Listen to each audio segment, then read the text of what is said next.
Welcome back to the Wardrobe of Woe, and in today's video we're going to be going over an Age of Sigmar 3rd edition army tier list.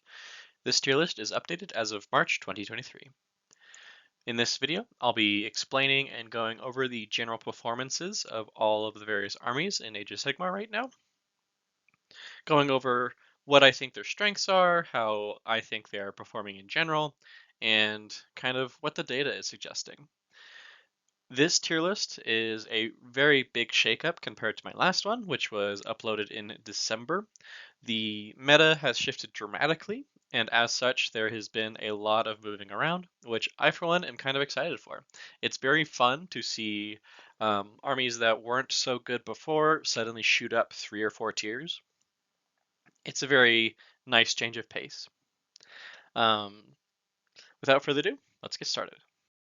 If you've seen my other tier lists, you will know I used to have a tier 5. As of right now, I don't think there's any armies that deserve to be in tier 5. I think all of them can perform well enough to the point that you really don't have any armies that are so bad it's going to struggle to function on a basic level. Tier 4, though, is still where some of your more difficult factions to win with at the top levels are going to reside. But keep in mind, as with all tier lists, this is subjective, and a good player can 100% pilot a weaker faction to victory. So don't take this as gospel. Tier 4 is where I place a lot of the armies that are just kind of struggling to adapt to the meta and or have books with incredibly outdated rules and need some help. First in tier 4 is Ironjaws. Oh, how the mighty have fallen. The Ironjaws used to be a really strong faction a few seasons ago, and unfortunately it seems that they aren't doing too hot in the Season of Foot Heroes, which is a little bit strange, but it's not too confusing considering that a lot of their stuff relied on Mighty Destroyers and Maw Crushers, which just aren't performing as well as some other factions. Then we have Cruel Boys. The Cruel Boys, unfortunately, just their castle setup is good, but it doesn't benefit massively from the changes in the latest season of AOS. They really don't make use of the various hero battalions, and um, a lot of their stuff, it just kind of gets outpaced. They're not bad, and you can 100% do some good things with them. They're a little overcosted right now, but that is why they're in tier 4. Then we have Bigwa. Bigwa is... I'm really confused why Bigwa is here, but from the data I've seen and from people I've talked to, they say Bigwa's not doing too hot right now. And that's kind of just because they're spread too thin. If you're wanting to play orcs, the best orcs right now are Bone Splitters. Sorry, spoiler for the tier list ahead, but Bigwa, you don't get enough of the good stuff from the top performing orcs, so it doesn't really benefit you too much. Out of the 3 orc factions in tier 4, I think Bigwa is the best. Close up by Ironjaws, and then unfortunately Cruel Boys. Next up, we have Heatonites of Slaanesh. Heatonites of Slaanesh have had a rocky relationship with tier lists and 3rd edition, kind of bouncing around, and at least in my tier list, they have been a little bit all over the place. Most people tend to agree that they are one of the weaker factions right now. I tentatively agree. I don't think they're as weak as most people are saying. You can 100% succeed with Heatonites, but they are one of the more struggling factions. Keep in mind this is their 2nd edition book, not their 3rd edition, which is coming out, I believe, in a week or so as of time of recording. And from the leaks and the tester rules that I have seen and have been shown to us, the 3rd edition Heatonites book seems very strong. It might be on the same levels as their first 2nd edition book on release, if anyone remembers that. So be wary of that. I'm assuming Heatonites will shoot up to tier 1 as soon as their new book releases. But that does not mean that right now you cannot succeed with Heatonites. They perform well enough. They just kind of struggle with finishing where they start. They are a little bit too squishy for how much damage they output, and they can be a little bit overcosted at times. Next, we have the Soulblight Gravelords. This is one that I would like to see a little bit more feedback on. Soulblight Gravelords seem like they would be performing very well in the current season of Age of Sigmar with the foot heroes and the various kind of interactions you can have with them. It seems like it's tailor-made for Soulblight, as foot heroes and having a lot of support heroes is really their jam. But from the various tournament data that I've seen, it doesn't seem like they're doing too hot. So that's something that I would like to research a bit more. If you have any anecdotal information on Soulblights, please leave a comment below. But right now, they're kind of in a worse spot. I think partially due to some of their stuff being a little bit expensive, but that's my thoughts on them. Lastly, in Tier 4 is the Idenf Deepkin. This is the only one in Tier 4 that you could argue could be put in Tier 3. The Idenf Deepkin are performing all right. They are just kind of struggling to keep up with some of the other factions that are taking advantage of the changes in the latest season to a much greater extent. Idenf Deepkin requires a fair amount of finesse to properly play, and requires a lot of game knowledge and knowing when to hold your punches and then when to go all in. So it has a little bit of a higher skill ceiling than some other armies, which might explain how poorly they're doing right now. Overall, though, if you want a faction that you can kind of express yourself in game knowledge and movements and knowing when to strike at the optimal time, Idenf is still a great army, and you can still perform very well with them. Moving on to Tier 3, this is for factions that are moderately successful in terms of their book strength and how well they are adapting to the current meta and the current season in whatever units they are pushing that time. Fire Slayers are right where they belong in Tier 3. I think most factions should be around Tier 3. That's where you have that solid 50% win rate. Fire Slayers, their book is good, and it meshes very well with the current rule set. The problem with Fire Slayers is that they are pretty slow, except for when they blaze their Rune of Speed, and that really kind of hinders them in a lot of battle plans and mission types. But that does not mean you cannot succeed with Fire Slayers. Slaves to Darkness are next. Now, this one I was very shocked to see the win rate and the various data on Slaves to Darkness, because at least on first glimpsing, their third edition book is very, very strong. And the rules that can be found in it very much so emphasize damage, tank, and being an unstoppable force is the best way to put it. But they're just kind of doing good. They're balanced. They're sitting at around a 50% win rate, which is where we like to see them. And yeah, I say that they are a really good faction if you are absolutely new to Age of Sigmar or are wanting to get into Age of Sigmar and you like a little bit more of the evil aesthetic. Slaves of Darkness is in a great spot right now. Moving on to Skaven, your absolute favorite crazy ratman. The Skaven book is hard to really take in its fullness because it is Skaven. Skaven have a lot of inherent randomness and a lot of inherent kind of RNG with their book. Their third edition book is much, much better at this than the second edition book. And so this is why they're hovering at a good win percentage and why I'm putting them at tier 3. If you enjoy a little bit of zaniness, I guess would be the word for it, Skaven is a good way to appreciate that in Age of Sigmar. Then we have the Stormcast Eternals. Who would have thought we would have seen Stormcast in Tier 3? Stormcast have been the boogeymen of 3rd edition for a long time, but first book syndrome is starting to set in, and they are having a little bit of a harder time adapting to the current rules and fighting some of the other top strength army books. Unfortunately, Stormcast Eternal is similar to, say, like the Space Marines for 40k. They kind of have a bit of a model bloat where they just have so many options. Many of them are just going to be objectively worse than others.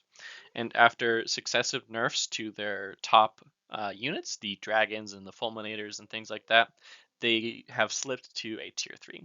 That is in no way a bad thing, as tier 3 is still around the 50% win rate. So this is where we like to see them. But they have definitely fallen from their podium, to say the least. Then we have Sons of Behemoth. Sons of Behemoth are a very strange faction. If you are coming from 40k, they are the equivalent of your knights, just big giant boys, only fielding anywhere from 3 to 6 models on the table. Sons of Behemoth are doing fine. There isn't really much to write home about their strengths or weaknesses. They're just kind of good, but not too good and not too bad. They do very well in terms of keeping your opponent where you want them to, just by the sheer weight of your large bases and the heftiness of your units. And so that is something that they are working to their advantage. Moving on to the second of 4 death armies, we have the Osiark Bone Reapers.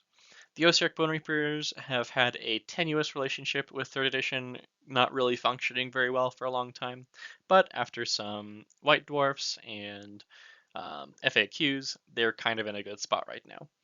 OBR is rumored to be one of the 2 death books coming out later this year, and so we'll see what that changes. I personally hope it doesn't change too much, as I really like how different OBR plays and how they kind of do their own thing and have their own rules. It makes them very unique. But I can understand wanting to rein that in a little bit so they aren't always problematic when a new edition rolls out or when something big happens. Lastly, for tier 3, we have the Nighthaunt. Similar to the Idenf Deepkin in tier 4, Nighthaunt, you could argue, could be bumped up to tier 2, as they are a very strong faction with a lot of good rules to hinder your opponent and really make them struggle to compete in the current season. So Nighthaunt, I think personally they should be in tier 2, but from win percentages and things that I've seen and heard, most people seem to agree that they are in tier 3. Before we move on, I'd like to give thanks to my Patreon supporters. You guys are all very fantastic, and I appreciate each and every one of you. An extra special thanks to Nick Hoff. If you'd like to join the Patreon and help me continue making videos and support myself through college, there's a link in the description below where you can sign up for my Patreon. If you don't have the funds to support my Patreon, there's a link to my Discord channel also, if you want to join the community over there. Moving on to tier 2, this is where we get a lot of the stronger armies in the game. This is kind of your win percentage of mid 50s or 56, stuff like that. So a little bit high, but still doing pretty good. And to nobody's surprise, Daughters of Kane landed here. Daughters of Kane are very, very strong. Their meta lists of Marathi bow snakes are still crazy and still very, very deadly. So if you want a very offensively focused faction, Daughters of Kane is a good one to pick up right now. Then we have the Megakin of Nurgle. The Megakin used to be one of the strongest books in the game for a long, long time and was very scary to play against, but after some successive nerfs and a little bit of a meta shift, they are still strong, but they have dropped down a tier to tier 2. I think that the Megakin are the strongest defensive faction in the game, maybe tied with Bone Reapers against a melee army. But if you just really want a bulky army, Megakin is really the one to go for. Then we have Bone Splitters. Bone Splitters are the only orc faction to get out of the lower tiers, and for good reason. They have been really scary for a while now after some points changes and I believe a White Dwarf. So if you like orcs, maybe consider taking your shirt off and putting on some magic blue paint. Then we have the Sylvanath. The Sylvanath are the movement and finesse based faction. If you were to compare them to a 40k army, I think they're closest to Genestealer cults in how they work off of guerrilla warfare, and some of their units have weaker than average war scrolls and base stats, but they have strong rules and strong movement shenanigans to make up for that. I think it's a combination of Genestealer cult and Eldar, but I'm not the biggest 40k player, so you can correct me if I'm wrong. Moving on to Cities of Sigmar. The best way I can explain Cities of Sigmar in the current meta is that they have an answer for pretty much everything. Their book is fantastic. It has a lot of really good cheap heroes that work fantastically in the foot hero meta. So if you just kind of like regular dudes, go for Cities. Blades of Corn. Out of tier 4, finally. A surprise to be sure, but a pleasant one at that.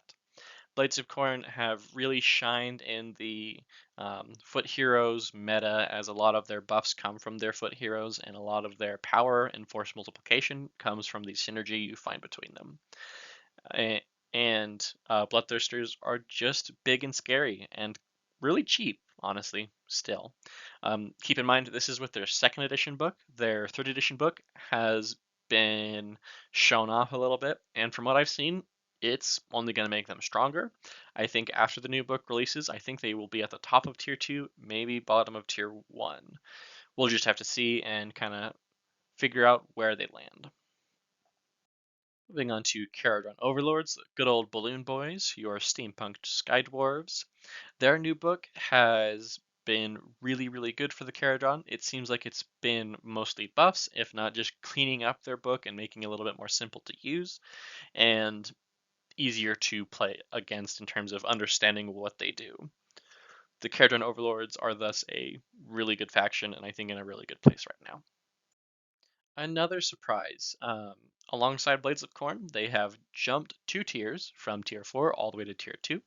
And I think that is also for the same reasons as Blades of Corn, in that they like their hero synergies. They like to have their units fight one after the other just to kind of hit hard, hit fast, and don't let anything fight back. Flesh Eater Courts are thus doing really good right now, and I think that they can punch up pretty good. Last in tier 2, we have the Ogre Mob Tribes. Now, let me tell you, Ogre Mob Tribes are scary to fight. They do a lot of damage, worthy of their bulk. Ogre Mob Tribes have gotten quite the significant buff in their latest book, and I think they fit right in with the armies of tier 2. One of my good friends at my friendly local gaming group, he plays ogres, and let me tell you, that damage on charge with a Kragnos giving the ogres 3d6 charge. Woof, that is really scary. Lots of damage even before fighting begins, just kind of running over the enemy. Super fun faction and a very good pick if you're trying to pick up a big boy army. Lastly, we're moving on to tier 1. I've done a little bit of restructuring in tier 1 in that I am going to be moving forward, only reserving tier 1 for the armies that GW and a lot of the others in the community think might be a bit problematic and might be a bit too strong. So keep that in mind while you are going forward. First in tier 1 is Disciples of Zinc. Zinc has always been very strong. Magic is very powerful in Sigmar, and a faction revolving all about magic is gonna be strong. They have so many tricks and so many tools to deal with the worst that the other armies can throw at them, and it's just there's not much other armies can do against them. If you are going up against a Zinch player, make sure to bring a lot of magic defense. Then we have Luminous Realm Lords. Their Luminous Realm Lords 3rd book, some have said, is a step back from the prime of the 2nd edition book. I would argue that's a little bit of an overreaction. I think their 3rd edition book is just as strong. It might not be as cheap. There's been some points nerfs to their Sentinels and all that, but I still think they're great. Lumineth works really well in the current meta, and their castles are very hard to break through. That and then the foot hero synergies, it just all complements them perfectly. They have strong rules, they work well in the meta, and they can just out-survive you with all of their magic and all of their defense. Then we have the Beasts of Chaos. This is another faction that I think is a bit too strong. Their trickeries and their movement shenanigans is on par with Sylvanath, and they have functionally unlimited rend. There's not a lot in the game that can survive Beasts of Chaos can opening abilities. With their Hearthstone and the various things that they get a lot of rend, um, really makes them hard to go against unless you are absurdly tanky. Lastly, in Tier 1, we have the Gloomsbyte Gets. Man, this is quite the meteoric rise. Gloomsbyte Gets in my last tier list were at the very bottom, the only army in Tier 5, and now they are super strong. They are, I believe, if memory serves, one of the highest win rate factions in the game, sitting at around a 58. Don't quote me on that, that is just my poor memory. Gloomsbyte Gets have just so many things that they can do to really overwhelm your opponent in various different ways, and it's just a very powerful book. I would be cautious in really buying into Gloomspite Gets in their current release. I think that they are definitely going to get some nerfs in the next balance pass whenever that happens. Same with a lot of these factions, so just keep that in mind. But as of right now, these are the top of the top, the cream of the crop. If you want to be that guy and win more than everyone else in your group, these are the armies to play. Or if you're going to tournaments, these are the armies to play. So that was my army tier list as of March 2023. I personally love it when a meta shakes up this dramatically, as I think it makes the game a whole lot more interesting, and there's a whole lot more to think about, look forward to, and kind of plan around. That's where I get a lot of my enjoyment from Sigmar, at least, but you might be different. If you enjoyed this video, please leave a like or a comment, and if you'd like to see more of this type of content in the future, consider subscribing. This has been the Wargrove of Woe, and I'll talk to you guys next time.